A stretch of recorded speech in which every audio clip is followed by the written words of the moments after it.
Hey everyone, Draco Prime 220, and this is going to be my review with spoilers for episode 8 of Monarch Legacy of Monsters Season 2, and the king is in the house. Not by his own choice, I should say, but I will say I am very glad Godzilla has shown up, and I have to say, the show was very gutsy to wait 8 episodes in to have him show up. Because this is not really anything new for Godzilla. Godzilla has been known in his movies to not show up until like 45 minutes to a little bit over an hour in. One of those examples is Terror of Mechagodzilla. This episode was really good. I have to say, episodes 6, 7, and 8 are my top 3 favorites so far. If I had to choose a top 5, I would say 6, 7, 8, 1, and I'm going to wait and see how the other episodes, when the last 2. I'm going to say one thing first. What is it with humans always wanting to push the red button? And second of all, Kentaro, I've liked this character from season 1 up to now. You are letting Isabel Simmons play you like a fiddle, and will cut. And when she's done with you, she's gonna cut your strings. Look, I get it. You're grieving. You're sad. You're a bit angry. But if there's anything you should know is, do not ignite a parent's fury. You are being played. And you have just made one of the most stupid, and pardon my language, asshole decisions I've seen right now. Unless there's 2 episodes left. Either you redeem yourself by episode 10, or I hope Godzilla or Kong kills you, or Titan X, Kokai, because I am so mad at him right now. Guess he never saw the movie Gorgo. Gorgo is a sea monster from movie, basically the British take on Godzilla. And 2 sailors kidnapped a monster, found out it was a baby, and lo and behold, Mama came ashore and ripped London to shreds. Speaking of which, London's not catching a break where monsters are concerned. We got Gorgo, we got the Lee Shaw series filming there too, and Supernova. London's not catching a break. It's almost getting up there with Chicago in the Transformers films. I absolutely love this episode. We do see a lot of Lee Shaw summoning Godzilla, and I like how they summoned him. Like, there's a scene where Kate, like, they zoom in on Kate's, like, she's saying Lee wants to summon another Titan. And he's like, who? And then the camera zooms and you hear this ominous music. Godzilla. I love that little touch. Am I a little bummed that they did not add the little classic Akira Ifukube music? Yeah, they could have at least add a little hint of that. Or they could have had, like the iconic stomping noise in the beginning of the episode where it's all black, it's a black screen, and you hear boom, boom, boom. They could have done that, but I don't know. They could have really made this a special occasion, since this is where Godzilla officially shows up. Once again, I have to give credit where credit is due. They took a very gutsy maneuver and waited 8 episodes in to have Godzilla show up. People are going to say, there's been a lot of people that don't like Season 2 and are mad that there's not a lot of monsters or monster action. I'm just going to say this, trying to be nice as I can. Can we just appreciate that we are getting Godzilla / Monsterverse and Toho content within, like, practically months of each other? Can we just at least be appreciative of that? And this is not a fully monster-focused series. This is about how when Godzilla showed up, the secret was out. Monsters exist. How this would affect people. How this would affect individuals. The monsters are just the payoff. there's a saying from Abraham Lincoln about, you can please people some of the time, but you can't please them all the time. But, and that's the case here. No one's really fully satisfied. I have to actually give it to Dante Dotson, who did like a little reenactment of how people responded to the dream sequence. I actually cracked up laughing because he's acting like the logical person, saying, chill, you're gonna see him soon. And he's like playing a version that is so mad and angry, which is technically the people who are watching the show all ticked off and bent out of shape over the dream sequence. Yeah, I found that kind of funny.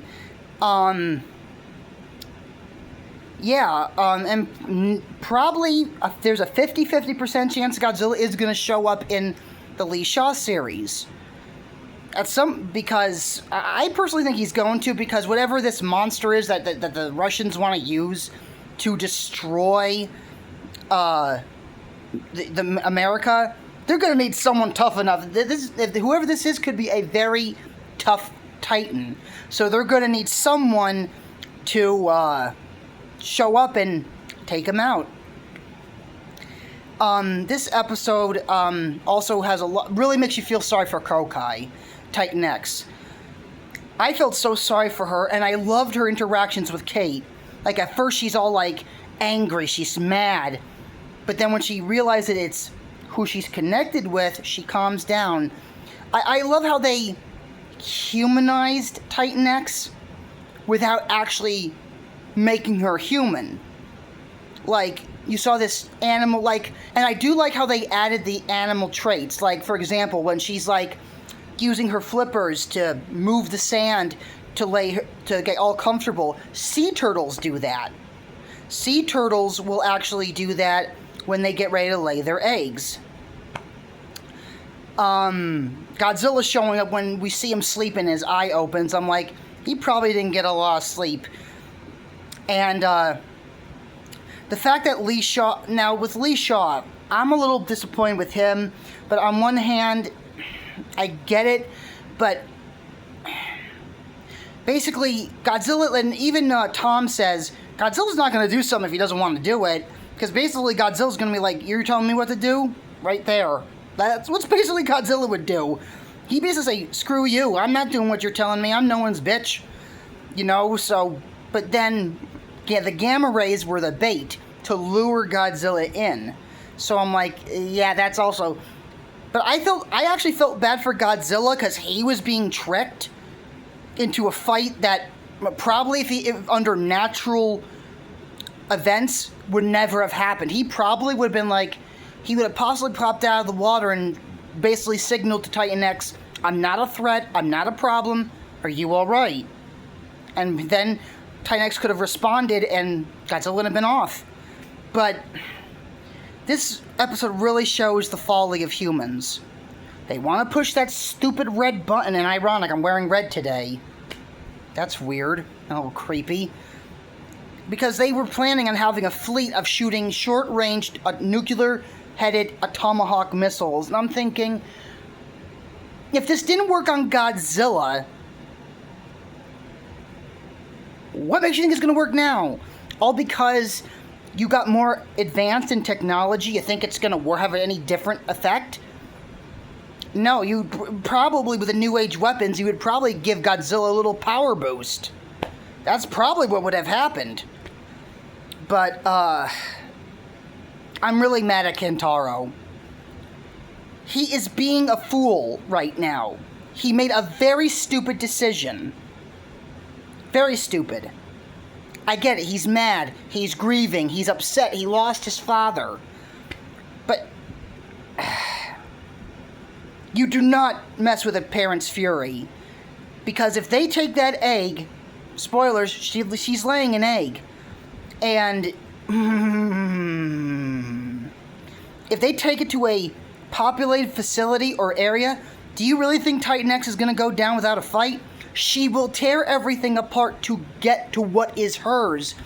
And what's sad about the fight is that, yeah, it's cool to see Godzilla fight and Titan X giving it all she has, but when she notices the egg is being taken, she's immediately trying to get to the egg. And she starts pursuing the helicopter, and Godzilla starts pursuing her. It's almost like a domino effect with humans. That's what it kind of reminded me of. It's like a domino effect. You try to do something to control something, the domino effect is going to start and it's going to end badly. You got the egg being, you got humans making stupid decisions, not surprising. You got Godzilla fighting Titan X, you got Titan X defending her nest. And then you got her chasing the helicopter, and then Godzilla chasing her. Don't humans ever learn? Oh my god, Kentaro, you got 2 episodes to change my opinion of you. Because I have to say, Kentaro, I've actually grown to like since season 1 to now. This is the first episode where he has done something that is so stupid. It's so ridiculous.